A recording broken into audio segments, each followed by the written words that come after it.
Tonight, we drift back to a quiet American street in the years after the Second World War, to a row of modest but carefully kept homes where the lawns are trimmed, the porches are swept, and the glow of a television set flickers softly behind half-drawn curtains. It is early evening. Somewhere, a sprinkler clicks over the grass in patient little arcs. A car door closes in the driveway. A child calls out from the sidewalk and then disappears into the dimming light. In one kitchen, a pan is set gently on the stove. In another, plates are being stacked after supper, one on top of the next, in a rhythm so ordinary that no one pauses to notice it. At first glance, this world appears calm, orderly, even comforting. It is the world so often preserved in memory through bright advertisements, glossy magazines, black and white television shows, and family photographs where everyone stands upright in their best clothes, smiling toward a future that seems secure. And yet beneath that polished image was a life far more layered and far more demanding than the image itself ever suggested. Because for many women living in the American suburbs of the 1950s, daily life was built not only out of comfort and routine, but out of repetition, responsibility, social pressure, emotional restraint, and a long list of invisible expectations that shaped the rhythm of nearly every day. To live in that world was, for some, to feel proud, to feel settled, to feel that one was building something lasting after years of depression, war, sacrifice, and uncertainty. But for others, and often for the very same women on different days, it was also to feel confined, to feel watched, to feel isolated in a newly built house with all the modern conveniences that prosperity could offer, and still wonder why the afternoons seemed so quiet, or why the work of holding everything together never really seemed to end. Tonight, we will move slowly through that world, through its streets and kitchens, its stores and schools, its television rooms and laundry spaces, its cheerful surfaces and its more private silences. We will consider the routines of an ordinary day, the standards that shaped a respectable life, the small freedoms and the quiet frustrations, the social rituals that held neighborhoods together, and the pressures that so often went unnamed. We will spend time not only with the image of the suburban woman, but with the human being beneath it.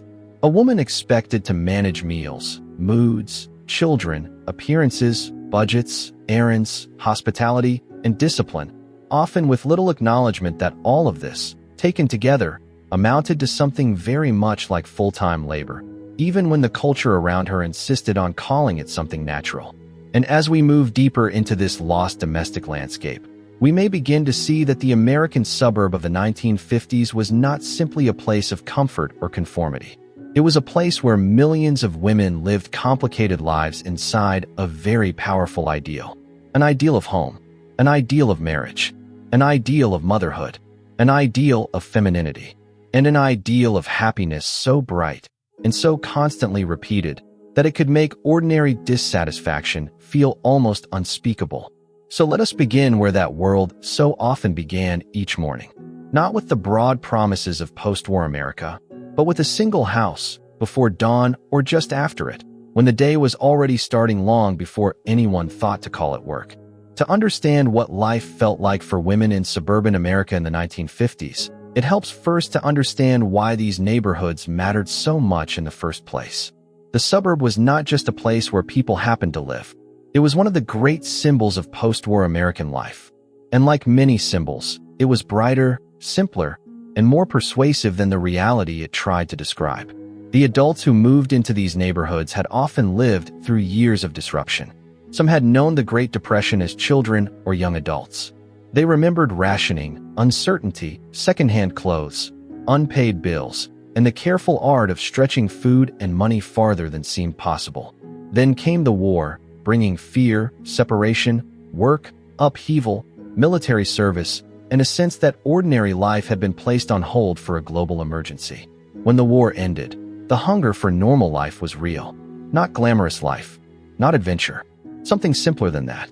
A house, a family table, predictable seasons, safe streets, a chance to build a future not defined by scarcity or danger. Developers responded quickly. Rows of homes went up at astonishing speed. Highways connected new neighborhoods to city centers. Mortgages became more attainable for many white families. New schools, shopping centers, churches, gas stations, and playgrounds followed. The suburb promised space, air, ownership, and the sense of starting over in a cleaner, newer world. There were, of course, many exclusions hidden inside this promise. Not everyone had equal access to these homes, these loans, these neighborhoods, or this version of American advancement. But the image itself became national, and the image had a center. At the center of the post-war suburban dream stood a family in a detached house. A husband who commuted, a wife who kept the home, children who played in the yard, a refrigerator full of food, a living room with a television, a car in the driveway. Perhaps one day, too, that family became more than a domestic arrangement. It became a moral model. And because it became a moral model, the work of maintaining it also became morally charged. The man earned, the woman organized, the children flourished, the house remained respectable, the family represented stability, and stability represented progress. This gave the suburban woman a strange position. She was constantly presented as sheltered and fortunate, which many women certainly were in important ways. But she was also being asked to uphold a national ideal. Her kitchen, her children, her table settings, her clothing, her patience, her smile, her marriage, and the visual order of her home all became part of a bigger story about what successful American life was supposed to look like. It is difficult to carry an ideal on your shoulders without feeling its weight. Advertisements helped carry that ideal into every room. Magazines instructed women how to host, how to decorate, how to keep a husband interested, how to maintain youthful beauty, how to raise polite children, how to choose curtains, how to serve the right casserole, how to preserve charm in the middle of labor, and how to be satisfied by it all. Television repeated similar lessons through soft family comedies and polished domestic sets. Even when daily life was messier, louder, and more tiring than these images suggested, the images kept arriving. And slowly, without always being named, they taught women how to judge themselves. Was the house clean enough? Was dinner good enough? Were the children behaving? Was one cheerful enough? Gracious enough? Attractive enough? Calm enough? Was the family succeeding visibly enough to match the promise that suburbia had made? This is why so much of 1950s suburban life can look tranquil from a distance and feel intense from the inside. The daily tasks were ordinary. The expectations behind them were not. In many suburban homes, the woman's day began before anyone else had fully entered it. The house was quiet in that particular way that only early morning can be quiet. The kind of quiet where the refrigerator hum seems louder than it does at night, where the air feels slightly cooler in the kitchen, where the hallway remains dim, the beds unmade, the dishes from the night before perhaps fully done, perhaps one cup still left beside the sink. She rose because the day required rising, sometimes willingly, sometimes out of habit, so fixed it no longer felt like a choice, sometimes tired, sometimes already mentally halfway through the hours ahead. Coffee first, perhaps, or the kettle, or the frying pan. The sounds came one by one. A cabinet door opened softly. A spoon touched the side of a cup. Bacon or toast or oatmeal began to take shape. Lunches might be packed while breakfast cooked. Brown paper bags laid flat. Sandwiches wrapped. Fruit added. A cookie if the budget and the mood allowed it. There were shirts to set out, collars to check, socks to match, hair to brush, cereal to pour, milk to watch, shoes to locate, and the countless tiny negotiations that begin any family morning. One child moved too slowly. Another could not find a school book. A husband searched for keys, cuff links, a receipt, a tie, or a thought he had been certain he would remember. The radio might be on quietly in the background. The clock in the kitchen mattered. The clock always mattered. This early part of the day reveals something central about the role. Before there was gratitude, before there was praise, before there was any real pause for self-reflection, there was orchestration. Her work was to make morning happen. Not only breakfast, but momentum. Not only clothing, but readiness. Not only food, but timing. Not only discipline, but mood. And often she was expected to do this without turning the morning into visible strain. That was part of the skill. Not merely getting everyone out the door, but making departure look orderly enough that it seemed natural. If something went wrong, she absorbed it. A child crying, a shirt with a stain, burnt toast, a husband already tense about work, an overdue bill recalled at the wrong moment, the weather affecting the laundry line, a headache pressing behind the eyes before 8 o'clock. All of it entered the kitchen with the morning light. Yet the image presented in popular culture was serene. The suburban wife smiling at the breakfast table, composed and ready, somehow untouched by the messiness that makes real households real. The distance between the image and the act was enormous. And that distance is one of the truest things about the era. Women were not only expected to do the labor, they were asked to disguise the labor in an atmosphere of cheerful ease. When the husband left for work, the front door closed behind him with a certain finality. Then the children went, too, depending on their ages, lunches in hand, shoes tied, hair set, books carried, warnings called after them as they disappeared down the street or toward the bus. Then came the moment that photographs almost never captured. The house after departure, the kitchen after breakfast, the sudden stillness after urgency, plates still out, crumbs on the table, a dish towel draped over a chair, the smell of coffee lingering, the clock still moving, and the woman, left in the center of it, beginning the second shift of a workday that had not really paused since waking. It can be tempting to imagine the suburban home as a place of rest, especially in contrast to the office, the shop floor, the classroom, the mill, or the street. But for the woman who stayed in it, the house often functioned more like a workplace that lacked formal hours. There was no bell to mark the start of the day, no manager to officially assign tasks, no paycheck to verify that labor had taken place, no single finished product waiting at the end. What existed instead was a continuing cycle of maintenance, a living system of dirt, food, fabric, emotion, schedules, appearances, and needs that had to be kept moving smoothly. Beds needed making, windows needed checking, laundry needed sorting, the bathroom needed wiping down, the floors needed sweeping or vacuuming, ashtrays, in many homes, needed emptying, newspapers had to be straightened, children's drawers reorganized, small repairs noted, a hem restitched, a button replaced, a stain treated before it's set, pantry shelves inspected, today's meals connected to tomorrow's supplies. And because so much of domestic work repeats, it can sound small when listed. But repetition changes the meaning of labor. What is minor once becomes major when done every day. A sink full of dishes is a quick job. A sink full of dishes every day for years, while cooking, cleaning, shopping, parenting, and emotional management all continue around it, becomes something else entirely. Appliances are often imagined as the great liberators of this era. They certainly changed domestic life. Washing machines, refrigerators, vacuum cleaners, electric mixers, new cleaning agents, and more accessible processed foods did reduce certain forms of physical effort. Yet technology did not dissolve domestic responsibility. It often reorganized it. Standards rose along with conveniences.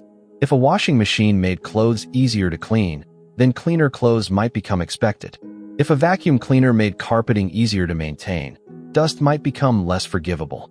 If a refrigerator improved storage, then running out of ingredients could feel more like oversight than bad luck. If prepared products made meals simpler, variety and presentation could become part of the job. The standard moved with the tool. And in the suburb, where comparison lived next door, standards mattered. A home signaled the competence of the woman who ran it. The curtains, the clutter, the smell of the kitchen, the condition of children's clothes, the orderliness of the front step, the shine of the bathroom mirror, the freshness of flowers on the table, the neatness of a sofa cushion, all of it could be read socially. Sometimes kindly, sometimes sharply, sometimes only in a glance.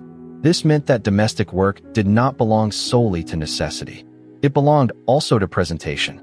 And presentation takes energy of its own. The woman in the house managed not only what was dirty, but what was visible, not only what was broken, but what might be noticed, not only what the family needed, but what the neighborhood might infer. In this way, housework sat halfway between material labor and social performance. Many women were genuinely skilled at this work. They developed systems.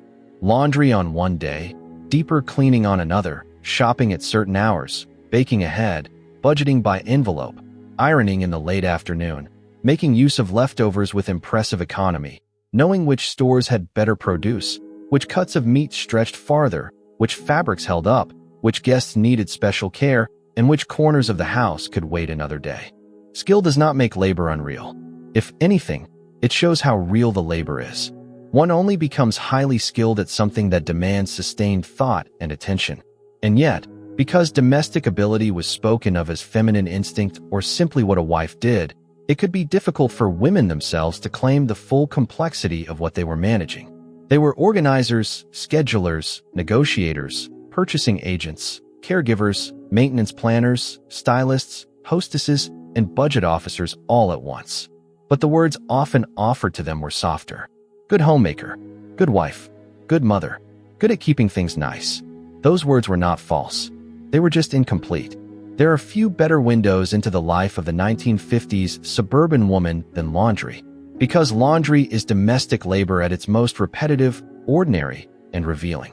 It begins not with the wash itself, but with noticing the shirt that needs soaking, the grass stain on a child's knee, the husband's white collar turning dull, the towel that is nearly worn through, the missing sock, the tear in a pocket, the pile growing in the corner almost without announcing itself.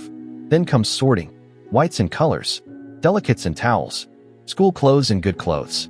What can wait and what cannot? What must be hand-washed? What must be line-dried? What must not shrink?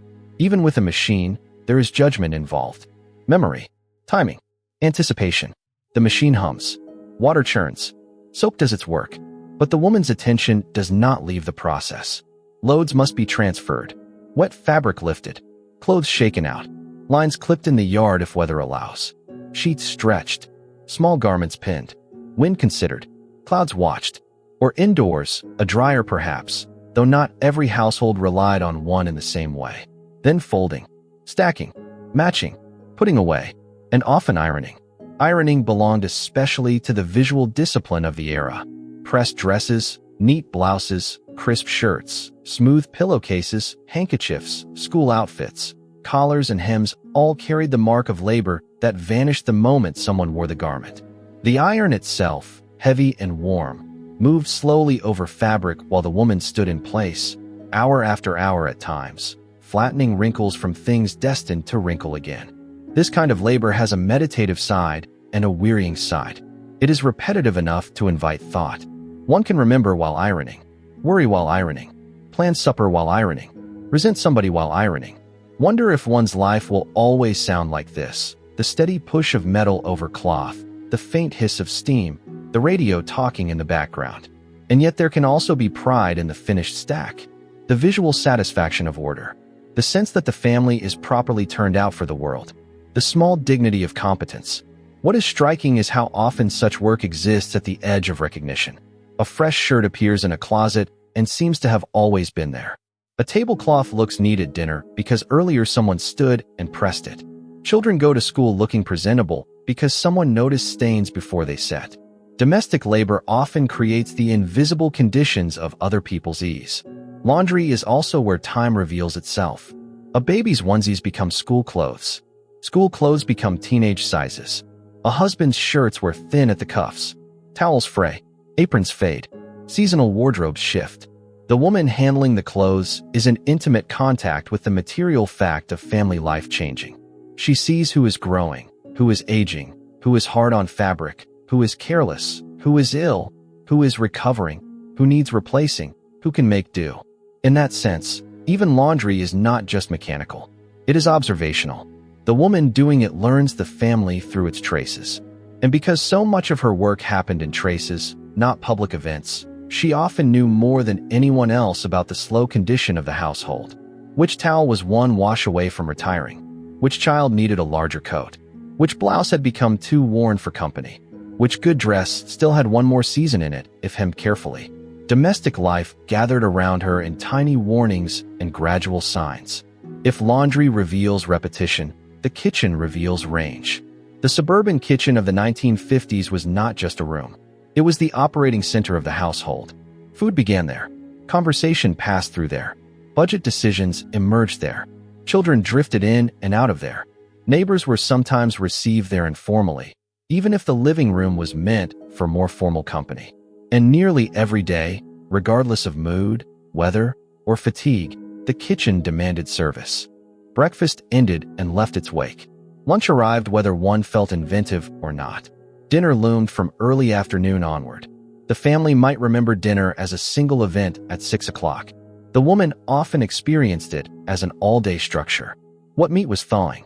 what vegetables needed using, whether leftovers could become something new, what side dish stretched the meal, whether the budget allowed dessert, whether company might come unexpectedly, whether the husband had preferences strong enough to avoid certain experiments, whether the children would eat what was served or turn the table into negotiation. Planning was part of cooking, so was memory.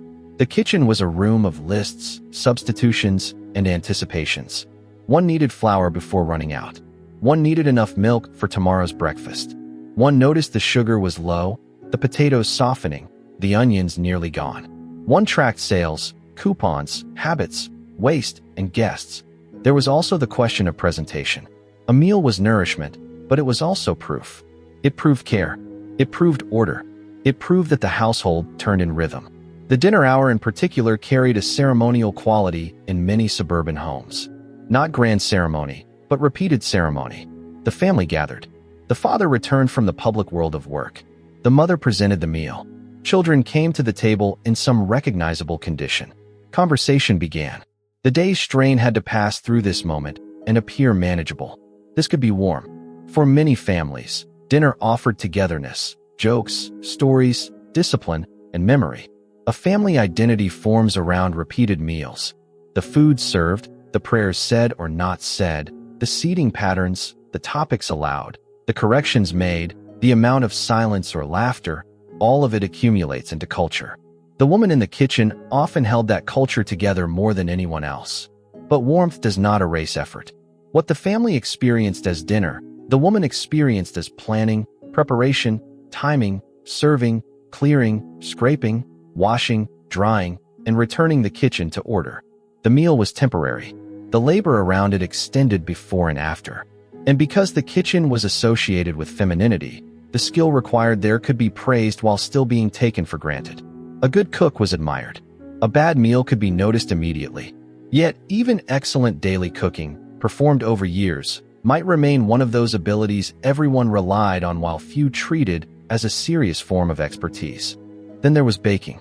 Cakes for birthdays, pies for holidays, cookies for school functions, breads for family preference, casseroles for church events, dishes carried to neighbors in times of illness or childbirth. Through such acts, the suburban woman did not just feed her own house. She fed the social fabric around it. Food became a language of duty, generosity, and belonging. It said thank you. It said welcome. It said I know the custom. It said I am doing my part. And sometimes, in quieter ways, it said I am tired, but I will keep going. The homemaker of the suburb was often the family member who handled the practical mathematics of everyday living. Even when the husband earned the money and made the largest financial decisions, the woman frequently translated income into usable daily life. That translation required skill.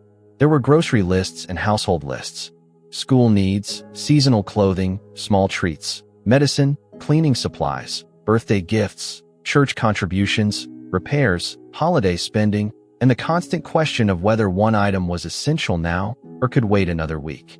To outsiders, shopping may appear like movement through stores. In reality, it was decision-making under constraint. Which cut of meat could feed everyone? Which detergent was worth the extra cents? Whether the better shoes justified the cost? Whether one bought fabric and sewed at home? Whether a sale was truly useful or only tempting? Whether a treat would lift the family mood enough to be worth it? This required not only arithmetic, but emotional judgment. Money affects atmosphere. A woman might know that one child had felt left out lately and that a small purchase might matter. She might know that the husband had been worried and that thrift this week would ease something larger. She might know that appearances in the neighborhood mattered and that postponing a needed coat too long would cost the child socially. Care is not only tenderness. Often it is budgeting, choosing one necessity over another, hiding worry so the household stays calm, stretching supplies without making life feel poor. Suburban prosperity in the 1950s was real for many families, but it was not always as effortless as advertisements suggested. The image of abundance often obscured the careful management behind it. Many women made an ordinary income look smoother than it was. They reused, repaired, stretched, substituted, postponed, and quietly calculated. Their competence protected the family from feeling the sharpest edge of every limit. That too was labor. Quiet labor, mental labor, unrecorded labor. And because the suburb itself could intensify visual comparison, budget decisions had a social dimension. It was not only a matter of what the family needed. It was also a matter of how the family appeared. Could one afford to look as though one could not afford something? Could children wear visibly worn clothes in a neighborhood built on careful sameness?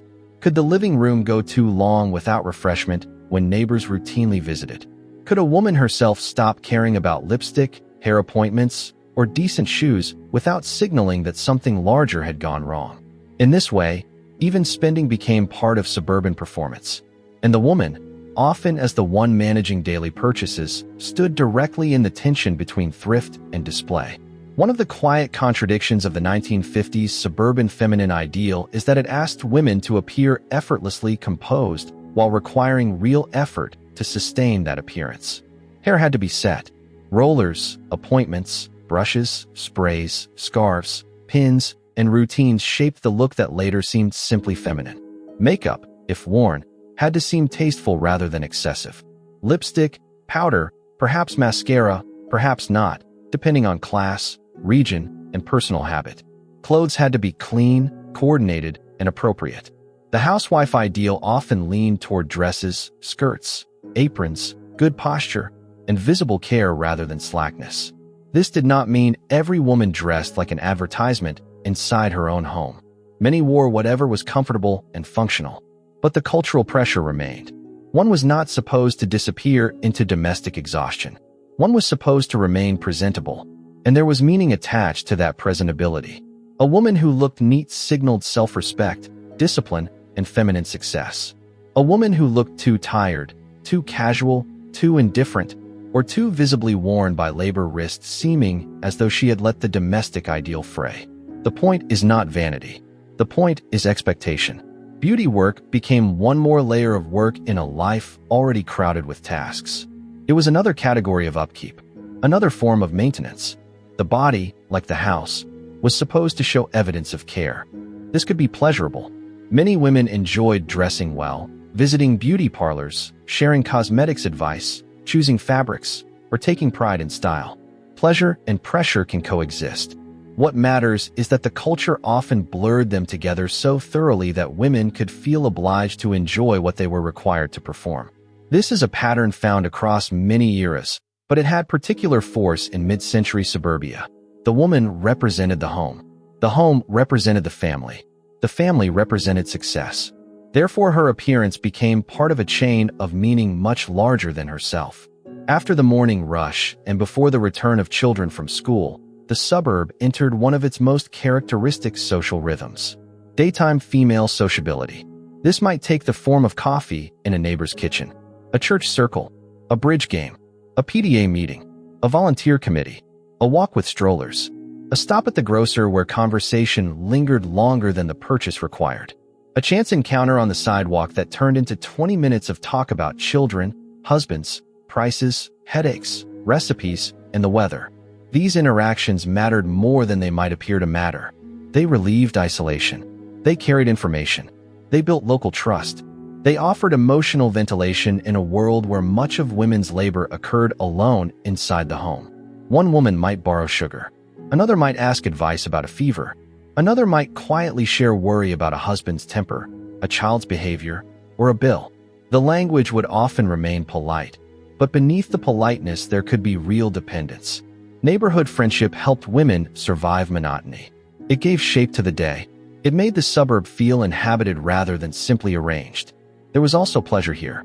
Laughter, comparison of recipes, stories from childhood, small vanities confessed without shame. A cake brought out on a weekday simply because somebody came by. The satisfying sense of being known by people who understood the texture of your day without requiring long explanation.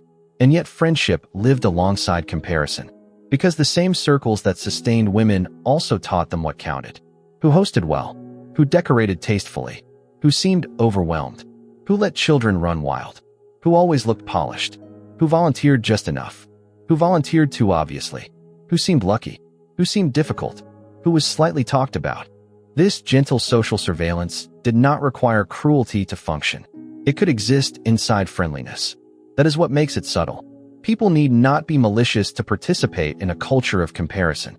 They simply live close together and observe one another. The suburb encouraged exactly that. Similar houses, visible lawns, shared school systems, repetitive routines, a great deal of life close enough to be seen but not always fully understood. For women especially, who often spent more daylight hours within the neighborhood, the social world was both net and web. It caught them when they needed help. It also held them in place. Children were everywhere in post-war suburbia. Bicycles leaned on front lawns. Lunchboxes rested by doors. Baseball gloves lay forgotten on porches. Baby carriages moved along sidewalks. Small shoes collected near the back entrance. School schedules structured the day. Birthday parties, pediatric appointments, scout meetings, music lessons, church events, and seasonal school programs filled the calendar. The baby boom changed not only the size of families, but the emotional architecture of neighborhoods. Suburban design itself often assumed the presence of children. Backyards, swing sets, sidewalks, good schools, safe streets, and shopping centers near residential areas all played into a vision of childhood abundance and protection. For mothers, this meant that child-rearing carried enormous symbolic and practical weight. A woman was not merely caring for her own children. She was participating in a national ideal of family renewal. Good children meant a good home. A good home meant a good mother. And a good mother stood at the center of the good suburb. This burden of symbolism intensified ordinary parenting. When a child scraped a knee or forgot homework, that was simple life. When a child behaved poorly in public, it could feel like a reflection on the mother's competence. When a son was unruly or a daughter appeared neglected, the neighborhood might read it as evidence of something wrong in the home. So motherhood became not just love and care, but vigilance. Who needs braces? Who fears the dark? Who is becoming shy? Who lies? Who is too easily led? Who needs stricter discipline? Who should not play too often with that other child down the block? Who is doing well in arithmetic? Who hates green beans? Who must have a better coat before winter truly begins? The mother held all of this in memory while also maintaining the house itself. The mental load was extraordinary precisely because it was made of small details rather than grand decisions. It was the accumulation that wore the mind. And yet many women found motherhood deeply meaningful. The tenderness was real.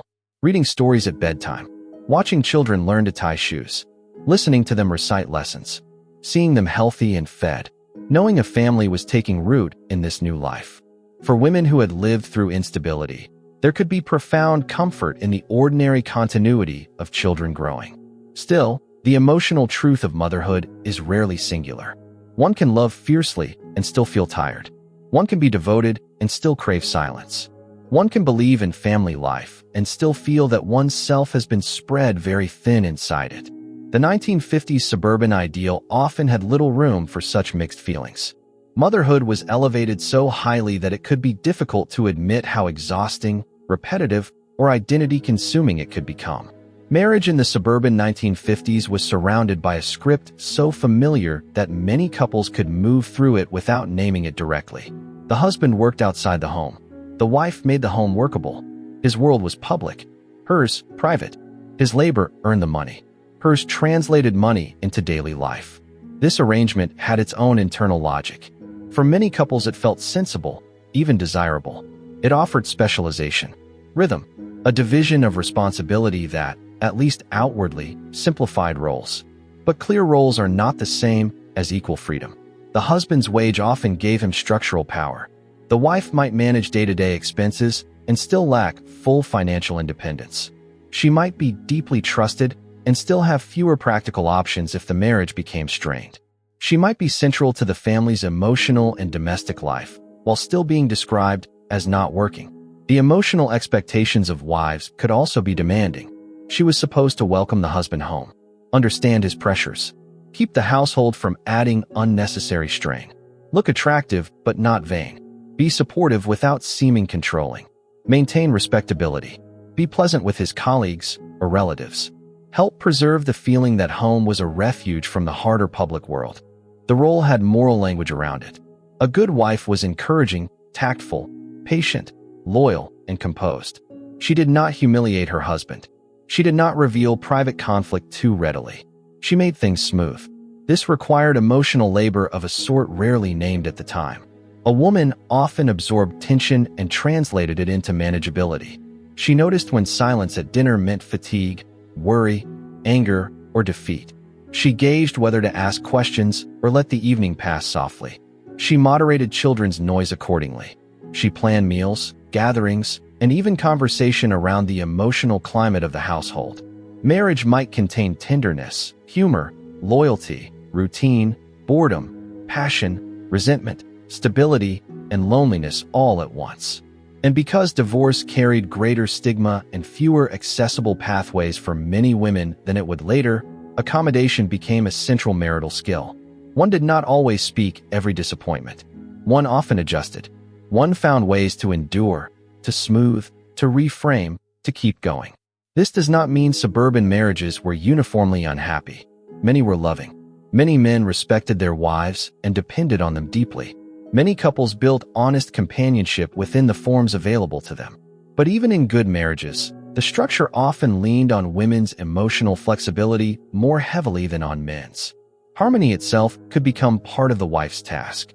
And when harmony is someone's task, its cost can be hard to measure. One of the most quietly recurring themes in accounts of suburban women's lives is loneliness. Not dramatic abandonment, not necessarily a loveless marriage, something subtler. The loneliness of repetition. The loneliness of being needed constantly and still spending many hours physically alone. The loneliness of adult intelligence underused. The loneliness of conversation narrowed by routine. The suburb could be full of people and still feel isolating. Husbands left for work. Children went to school. The woman remained with the house. Even when she had friends, much of her labor was solitary. Making beds alone. Planning dinner alone. Sorting laundry alone. Standing at the ironing board alone, cleaning up after others in the quiet aftermath of family movement. In cities, one might brush against strangers, noise, storefronts, transit, visible variety. Suburbia often offered calm instead. Calm can be beautiful. It can also flatten the day. The very peacefulness that made the suburb attractive could deepen the sense of sameness. One neat street following another. One shopping center like the next. One day resembling yesterday with only slight modifications. Women who had once worked, studied, traveled, or imagined a different adult rhythm could feel this narrowing more sharply. Not because home and family lacked value, but because human beings often want more than one channel through which to exist. A person may love her children and still want solitude, recognition, challenge, surprise, or work that leaves a visible trace. The 1950s ideal often had little vocabulary for that complexity. If a woman had a house, a husband, children, food, modern appliances, and decent clothes, what exactly was she supposed to be missing? The question itself could turn loneliness inward. Instead of seeing dissatisfaction as evidence of narrow social roles, a woman might wonder whether she herself was failing to appreciate her blessings properly. This is part of why suburban loneliness could feel so private. It was not always easy to confess without sounding ungrateful, so it emerged in quieter forms. A vague sadness, a headache, irritation with no obvious cause, a sense of invisibility, the feeling that one's day had been full and yet somehow had not counted in the language of accomplishment. And yet even here, there could be beauty. Quiet afternoons had windows open to the weather. There might be a radio nearby, the smell of cake in the oven, sunlight moving across a floor just cleaned. A little order restored. Life in the suburb was not a simple prison. It was a mixture of tenderness and thinning, satisfaction and confinement, all folded into one daily setting. The dominant suburban ideal centered on the full-time homemaker, but many women worked outside the home throughout the decade. Some did so from economic necessity, some from preference, some after children reached school age, some because widowhood, separation, race, or class placed them outside the luxury of the single-income ideal. Their jobs varied. Retail counters, offices, telephone work, teaching, nursing, clerical roles, part-time bookkeeping, library work, beauty salons, family businesses, seasonal or informal labor. Paid work could provide income, identity, adult conversation, competence, and relief from domestic monotony. It could reconnect a woman to a world where effort became measurable and where her time belonged, at least in part, to recognized labor. Some women missed that recognition deeply when they left the workforce after marriage or motherhood. Some never wanted to leave it. But paid work rarely erased domestic expectations. More often it added a second layer. The woman returned home from one set of responsibilities to begin another. Dinner still had to be made. Laundry still gathered. Children still needed attention. The emotional center of the household still tended to locate itself around her. This is why the real contrast was not between women who worked and women who did not. Women in both groups worked. The deeper contrast lay in whether the labor was paid, publicly recognized, and allowed to count as a primary identity. A suburban woman might spend a full day managing a household and still hear the phrase "stay at home" as if she had spent the day at leisure. Another might hold a job and still be judged against the ideal of the perfect homemaker. In either case, the standards surrounding domestic femininity remained powerful. The familiar image of the 1950s suburb was never as universal as memory sometimes pretends. It was shaped by race, class, policy, and exclusion. Many suburban developments were effectively restricted to white families through formal and informal mechanisms. Access to loans, neighborhoods, schools, and the full material benefits of suburban growth was deeply unequal. This matters because the glowing picture of the suburban homemaker often rested on advantages denied to many others. Black women, working-class women, immigrant women, and women outside the dominant racial and class ideal often experienced family life under very different conditions. Some worked for wages because they had to. Some lived in neighborhoods far from the polished suburban image. Some encountered service systems and housing markets structured against them. Some did domestic labor in other people's homes while managing their own families under strain. Even within white suburbia, class shaped the texture of life. A woman in a comfortable single-income household had different pressures from a woman whose family was always one medical bill or job disruption away from trouble. Yet both might be asked to display the same polished calm. The ideal did not care much about how difficult it was to achieve. It simply remained there, bright and repetitive, asking to be believed. Ordinary days carried enough labor, but special days brought their own demands. Sundays required clothes pressed and children presented. Holidays required planning weeks in advance. Guest beds, extra chairs, grocery lists, decorated tables, polished silver, seasonal dishes, wrapped gifts, clean curtains, orderly bathrooms, and 1,000 quiet preparations often passed through the hands of women. What the family remembered as Christmas dinner or Thanksgiving warmth or a birthday that felt perfect often existed because a woman had carried the event mentally long before it became visible. She tracked the menu, the seating, the gifts, the schedule, the church service time, the child's excitement, the relative sensitivities, the available money, and the house itself, which had to look welcoming enough that hospitality seemed effortless. Special occasions brought joy. They also magnified standards. A holiday table was not only a meal.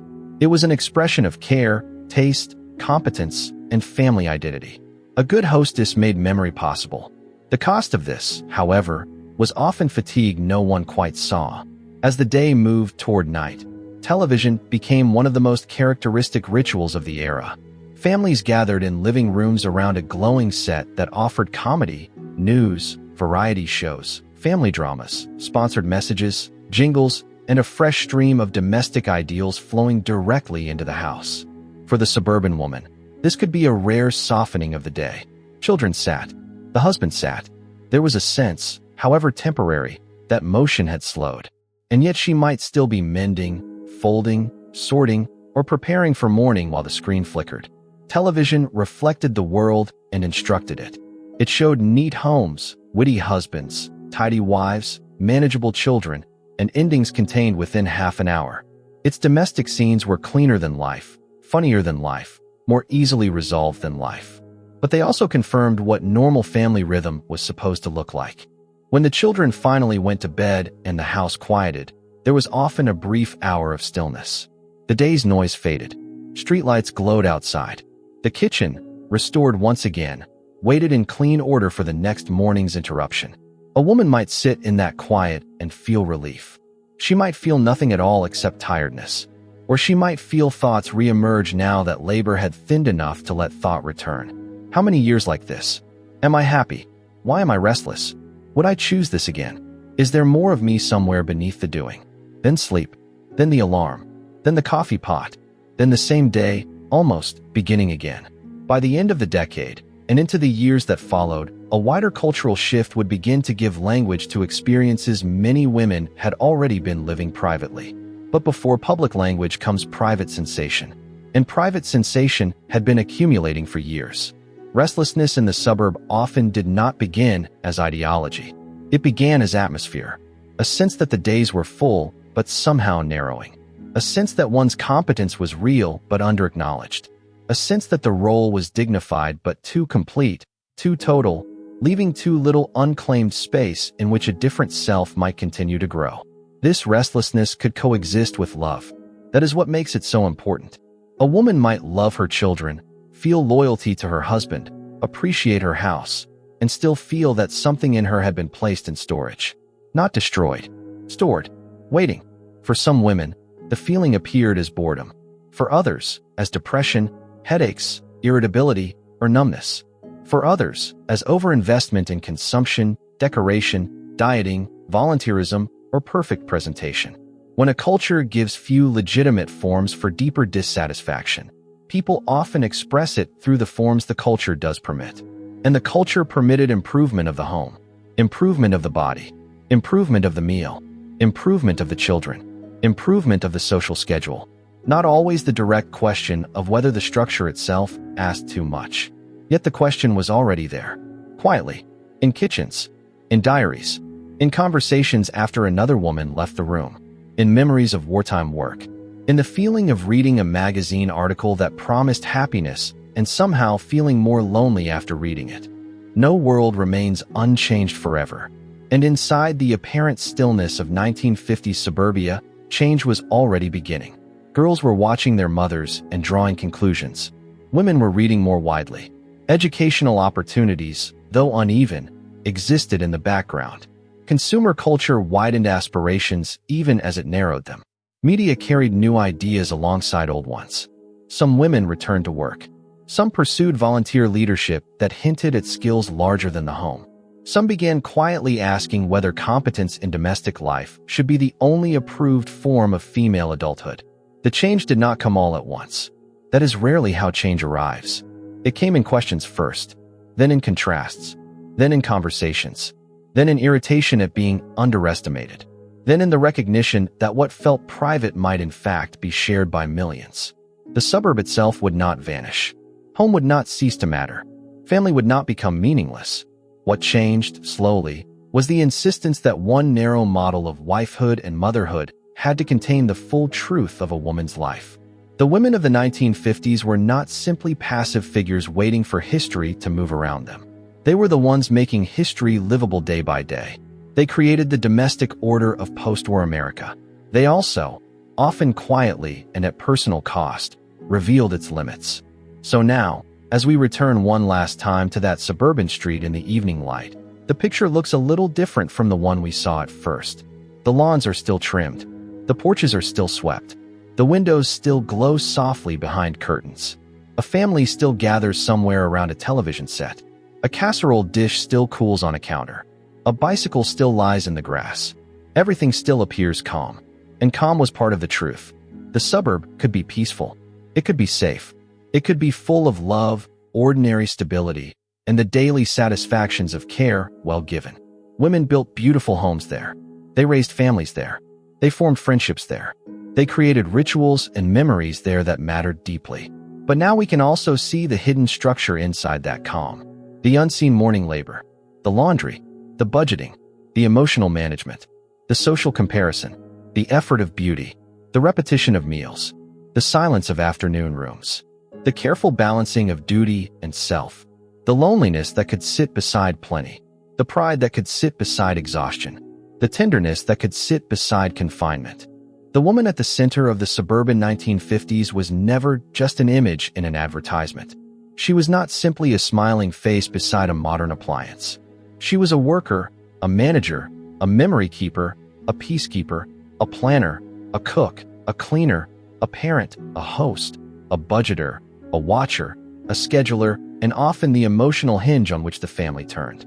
Sometimes she felt fulfilled, sometimes trapped, sometimes grateful, sometimes angry, sometimes all of those things within a single afternoon. And perhaps that is the clearest truth we can leave with tonight. What life was really like for women in 1950s American suburbs was not one thing. It was not simply a golden age, nor simply a hidden misery. It was a dense human world made of care, repetition, expectation, dignity, strain, social order, private thought, and slow historical change. It was a world built partly on comfort and partly on sacrifice. And much of that sacrifice was carried quietly. So quietly, in fact, that later generations sometimes remembered only the polished surface. But if we listen more carefully and stay with the ordinary details long enough, the women themselves come back into view. Not as symbols, as people. People who woke before the house did, who made the day run, who carried family life in forms no paycheck measured, who sometimes sat down late at night in the silence they had made possible and wondered, perhaps only for a minute, what became of the parts of themselves not visible from the street. Now the dishes are done. The lights begin to go out. The neighborhood settles. One house after another moves gently into darkness. And somewhere, in a quiet room behind one of those dim windows, a woman finally sits still. Not for long, but long enough to feel the house at rest. Long enough to hear, beneath the refrigerator hum and the last far-off sound of a car on the street, the strange hush of a life that looked simple from the outside and was never simple at all. And tomorrow, before anyone names it as labor, she will begin again. But because the suburb is a place of repetition, and because long evenings often invite memory, let us remain a little longer in that world and move once more through the smaller textures that made it real. Think again of the kitchen after dinner. The plates stacked near the sink. The sheen of dishwater under the light.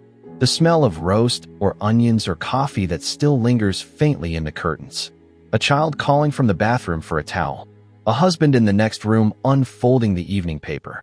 The woman drying glasses one by one, returning them to the cabinet, restoring the kitchen to the visual peace it had that morning before work made itself visible. This daily restoring is one of the least noticed facts about domestic life. The house is used. The house is restored. The house is used again. The order seen by others is not the natural state of the house. It is the product of repeated intervention. Someone closes the cabinet. Someone wipes the counter. Someone notices the smear on the refrigerator handle. Someone refolds the blanket on the sofa. Someone remembers to soak the pan before the grease hardens. Someone puts the lunch boxes where they can be filled in the morning. In many households, that someone was the woman. And because order had to be renewed rather than merely maintained, the day never fully ended with the most visible tasks. There was always tomorrow leaning against the edge of tonight. School clothes laid out. A note signed. A thought held in mind about milk running low. An early appointment remembered. A pie crust prepared ahead. A stain treated before bed. A child's fever checked once more. A husband's shirt hung ready for morning. This is how domestic life occupies time. Not only by filling the present, but by requiring constant anticipation.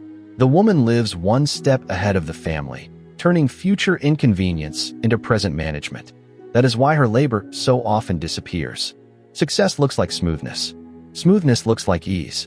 Ease hides preparation. Then there is sleep itself. Even sleep may not feel entirely restful when the mind remains tethered to the household. A mother sleeps lightly when a baby coughs. A wife wakes hearing a storm and thinks of laundry left outside or windows not fully shut. A mind trained to monitor does not always release itself cleanly at night. Morning returns. Coffee begins again. The cycle recommences. And in that recommencement, there can be both devotion and fatigue. When later generations look back on suburban life in the 1950s, they often see surfaces first. The chrome-edged kitchens, the cheerful advertisements, the dresses, the television cabinets, the polished shoes, the station wagons, the holiday cards, the family photos arranged on mantels, the music, the tidy confidence of an era that, at least in retrospect, seems slower and more orderly than the one that followed. Memory is selective. It keeps the curtains and sometimes forgets the laundry behind them.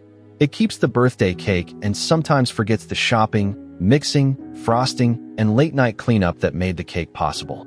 It keeps the smiling family at the table and forgets the invisible web of planning that made them arrive there with dinner hot and clothes clean. Nostalgia often works this way. It loves finished scenes. It is less comfortable with maintenance. Yet maintenance is where so much of women's life happened. Not in the posed photograph, but in the work required to make the photograph plausible. This is not a reason to reject nostalgia entirely. There was warmth in these homes. There were real comforts, real loves, real satisfactions. Many women remembered parts of suburban life fondly because parts of it were fond. But a fuller memory includes the labor beneath the fondness. It remembers the cost of calm. And once that cost is seen, the woman of the era becomes sharper, fuller, more human. She is no longer only the emblem of a vanished domestic ideal.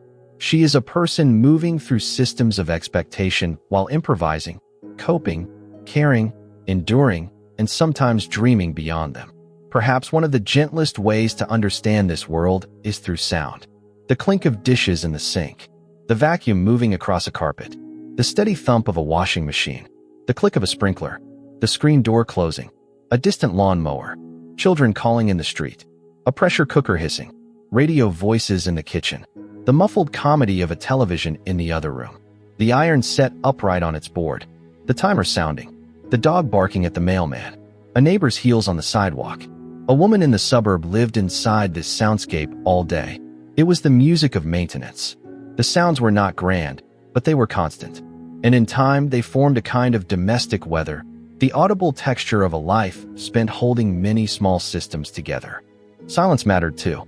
The silence after the husband left. The silence of children at school. The silence of an afternoon where the only movement is a curtain lifting slightly in a warm breeze. The silence after everyone is asleep and the woman is still awake for 10 more minutes. Looking at her room, she has reset for tomorrow. Silence can soothe. It can also confront. In silence, the self returns. Sometimes that is welcome. Sometimes it brings unease. Sometimes it brings both. So let the street grow quiet once more. Let the windows dim. Let the neighborhood settle into that particular stillness only late evening seems to possess. The bicycles are in. The dishes are done. The school books are put away. The husband has finished the paper. The television has gone dark. The kitchen chairs are returned neatly beneath the table. The counters are wiped. Tomorrow is already waiting. And in that quiet, we can understand something essential. The woman of the 1950s suburb was not living in a decorative background. She was creating the conditions under which that background could exist at all. She made the order. She made the comfort. She made the continuity. She made family life look settled, even when she herself may have felt anything but settled. That is why her life deserves to be seen in full, not flattened into admiration, not flattened into condemnation. Seen, with all its ordinary weight, all its tenderness, all its repetition, all its strain, all its quiet competence. And now, at last, we leave the street behind. The lawn's silver under weak light. The porch is empty. The curtains closed. The neighborhood asleep. Somewhere inside one of those houses, a woman finally lowers herself into bed, tired in the body, busy still in the mind, already half aware of breakfast, laundry, lunch boxes, school clothes, and the 1,000 unnamed things tomorrow will ask of her. The house is quiet. The work is paused, not finished, only paused. And that, perhaps more than anything, is what life was really like for women in 1950s American suburbs. A life not of singular drama, but of endless continuity. A life built from the smallest repeating acts. A life praised for its calm and sustained by invisible effort. A life ordinary enough to be overlooked, and important enough that an entire era rested on it. There was also the outward movement of suburban life, the weekly or twice-weekly journey beyond the house and into the world of shops, aisles, counters, parking lots, and errands that connected the private household to the wider machinery of consumption. For many women, the trip into town or to the shopping center was not leisure in the simple sense. It was duty in motion. The purse had to be packed properly. Lists had to be checked. Coupons, if used, had to be remembered. Bottles might be returned. A prescription might need picking up. A child too young for school might have to come along, restless and unpredictable, turning every aisle into a negotiation. The drive itself could feel like a brief widening of the day. The neighborhood gave way to roads, signs, gas stations, storefronts, school crossings, perhaps a diner, perhaps a church steeple visible beyond a row of utility poles. The car radio might be on. There could be a small, pleasant illusion of independence in being alone behind the wheel, moving between places, not yet back inside the house. For some women, this movement mattered more than anyone around them realized. It was one of the few times in the day when the rhythm was self-propelled. Then came the store. Bright lights, narrow calculations, produced touched and weighed in the mind before it was weighed on the scale. Meat considered carefully, brands compared, children asking for cereal or cookies that were not on the list. Other women moving through the aisles with similar expressions of concentration. Seasonal displays creating fresh wants. A sense, sometimes, that one could measure the mood of the whole neighborhood by what sat in shopping carts. The homemaker moved through this space not as a casual browser, but as a planner under constraints. She thought in meals, portions, leftovers, birthdays, guests, school lunches, and upcoming obligations. She translated shelves into suppers. She translated prices into consequences. She knew, often better than anyone else in the family, how far the week's food would actually stretch. And yet, even here there was the question of appearance. Some women met acquaintances in the store and exchanged smiles, bits of local news, comments on prices, weather, children, church functions, and recipes. One saw who was buying for company, who seemed rushed, who looked tired, who had cut her hair, who now had a second child in tow. Shopping could be practical and social at once, another place where women's daily competence unfolded in public. Then the return home. Bags carried in, refrigerated items put away first, cans stacked, bread set aside, meat wrapped properly, produce washed or stored, receipts kept. The refrigerator filled again, briefly giving the household that sense of being provided for, of being ready for whatever the next few days required. But of course readiness is temporary. A stocked kitchen begins emptying the moment the next meal begins. The school day shaped suburban motherhood more deeply than the simple act of education might suggest. Schools were not just places where children went. They were measuring devices, sorting mechanisms, social centers, and moral theaters in which the household itself could seem to be under quiet evaluation. A mother sent children into the school carrying more than books. They carried signs of the home, clean collars, packed lunches, signed permission slips, proper shoes, combed hair, decent manners. A child who arrived consistently disorganized, poorly dressed, hungry, or disruptive could become, in the eyes of others, evidence of the mother's failure. This created a subtle but enduring pressure. It was not enough to love one's children. One had to prepare them for public inspection. They needed to be presentable, punctual, fed, and emotionally steady enough to pass through the school day without reflecting badly on the family. That standard may sound unfair, but it was woven deeply into the social fabric of the time. School also created communities of mothers. The woman who volunteered, the woman who baked for the event, the woman who remembered the fundraiser, the woman who never seemed flustered, the woman who was whispered about, the woman whose son was difficult, the woman whose daughter was always immaculate. These impressions accumulated slowly and stayed. PTA meetings, classroom parties, pageants, recitals, teacher notes, and report cards all kept mothers tethered to the school system in active ways. They also extended housework outward into the civic sphere. A child's life in school required costumes, snacks, projects, forms, rides, and emotional management at home. The school bell did not end maternal labor. It simply changed its location. And then there was the pickup hour, or the return of children at the end of the day. Backpacks dropped, coats half removed, complaints launched immediately. Hunger, news, tears, triumphs, trouble with a classmate, a teacher's correction, a forgotten assignment. The mother became the receiver of it all, expected to sort, soothe, redirect, discipline, and feed in one continuous motion. This was another example of how the suburban woman's work occupied thresholds.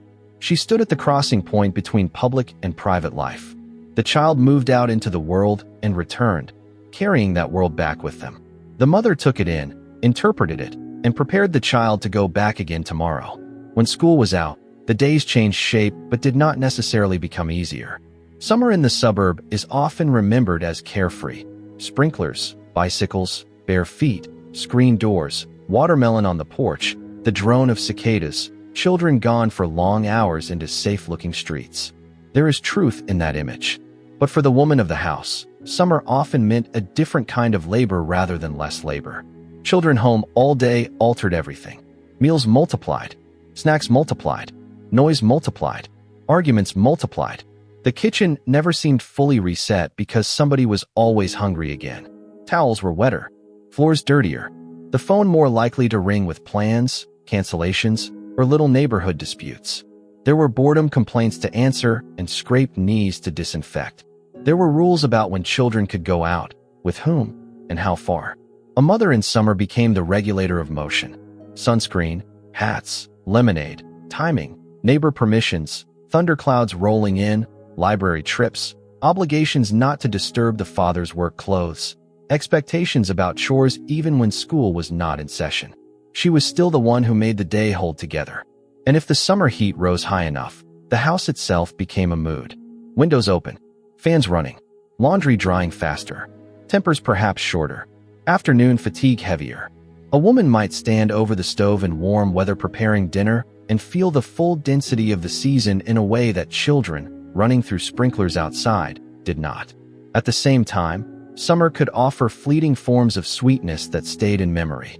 Popsicles at the sink, radio music drifting through open windows, sheets drying in sunshine, the sight of children sleeping earlier than usual after a day in the heat. There could be peace in these moments, real peace, even within the labor. But they did not arrive free of work. They arrived because someone kept the household legible while the season tried to dissolve its routines. If summer scattered life outward, winter gathered it back in. Coats hung by the door. Wet shoes lined the mat. Cold air entered in small bursts each time someone came in from outside. The house became more enclosed, and with enclosure came a different set of tasks. Illness especially revealed the extent of maternal vigilance. A child with a fever changes the tempo of the entire household. The mother notices the first signs. A flushed face, a cough deepening, appetite gone, a glassy look in the eye.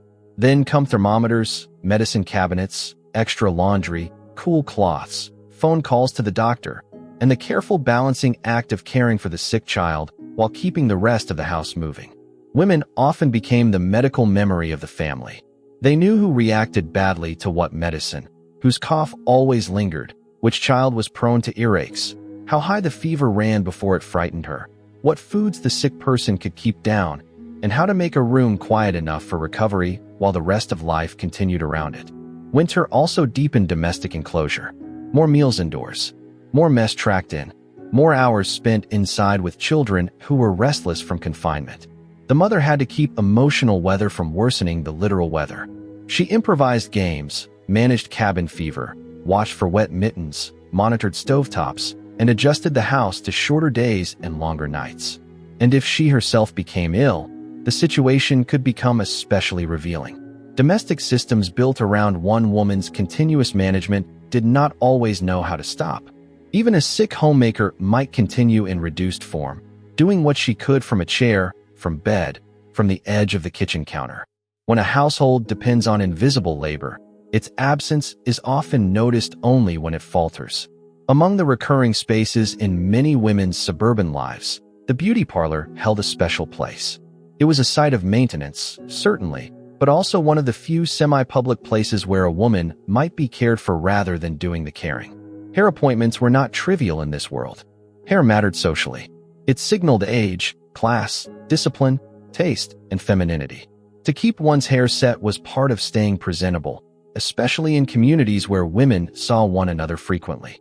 But a trip to the beauty parlor was about more than appearance. It was also time marked off from household service. There was waiting, sitting under dryers, reading magazines, conversation with other women, a temporary suspension of dishes, children, shopping, and dinner preparation, even if those concerns remained somewhere in the back of the mind. News traveled in such places. So did humor. Complaints softened into anecdotes. Small confessions became possible. In the beauty parlor, the suburban woman was still performing femininity, but the performance could feel communal rather than solitary. There was relief in that. Others, too, were holding themselves together. Others, too, knew what the neighborhood expected. Others, too, were tired, amused, proud, irritated, and trying not to show too much of any one feeling. This does not mean the beauty parlor was a site of rebellion. It was often a site of conformity. But conformity can still contain companionship, and companionship can make the day more livable. Many suburban women also carried the moral and social identity of the family beyond the home through churches, civic associations, school groups, charitable committees, and seasonal community events. These spaces were not secondary to domestic life. They were extensions of it. A woman might organize a church supper, contribute to a bake sale, help with a holiday pageant, volunteer in a hospital auxiliary, participate in women's clubs, or support local drives for funds and supplies. Much of this labor was unpaid and framed as service rather than work, but it required coordination, time, decorum, and emotional tact. These settings offered women influence, though often within acceptable bounds. One could lead a committee more easily than a corporation. One could manage a fundraiser more easily than a business.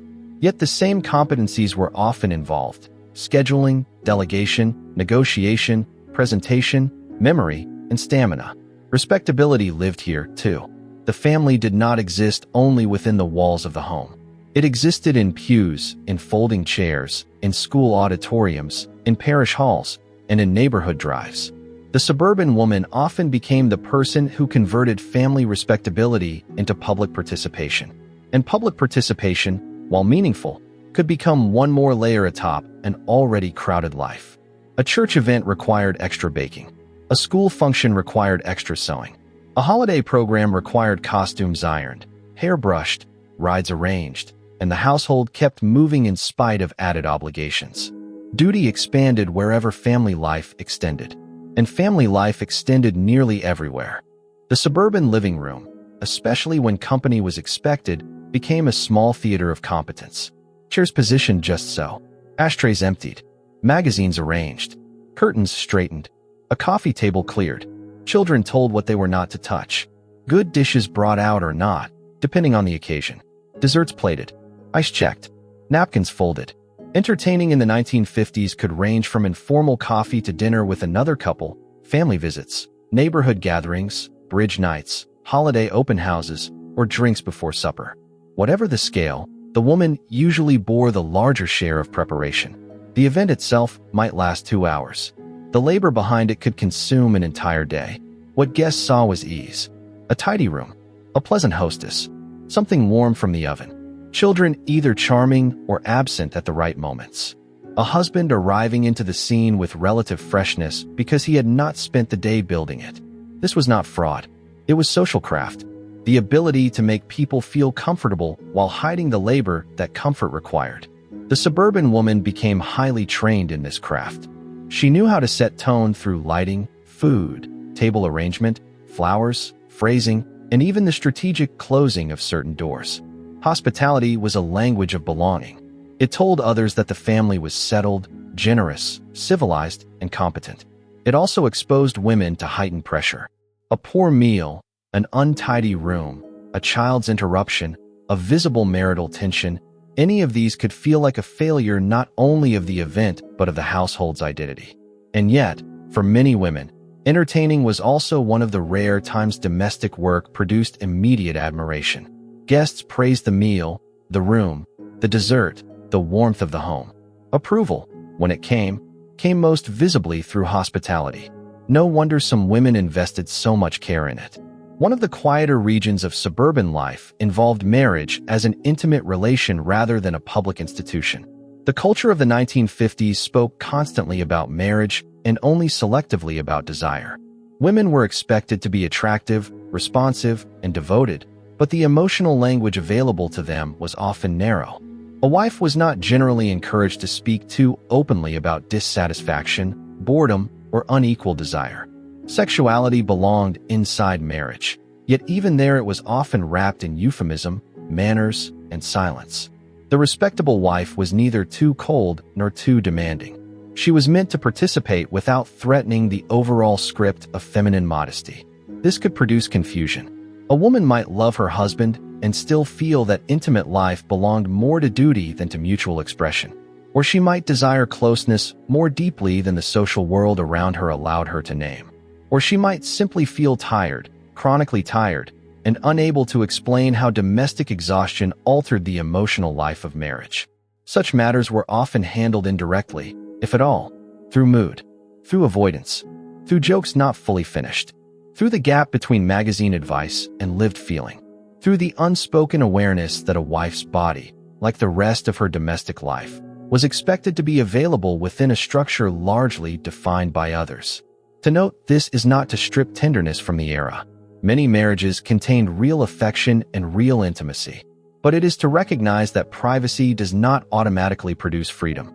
Silence often fills the places where freedom is incomplete. As the decade moved forward, many women's dissatisfaction, strain, or exhaustion entered medical rather than political language. They were tired, nervous, run down, overwrought, headachy, sleepless, low.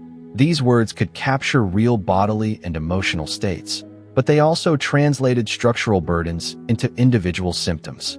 A woman who had little rest, little recognition, and little language for the narrowing of her world might arrive at the doctor's office with fatigue, anxiety, stomach trouble, headaches, or a sense of vague sadness. The question she could ask might be how to feel better, not whether the life she was performing asked too much of one person. Medicine in the period could soothe, but it could also redirect. If the problem appears as nerves, then the solution lies in calm, pills, rest, attitude, or household adjustment.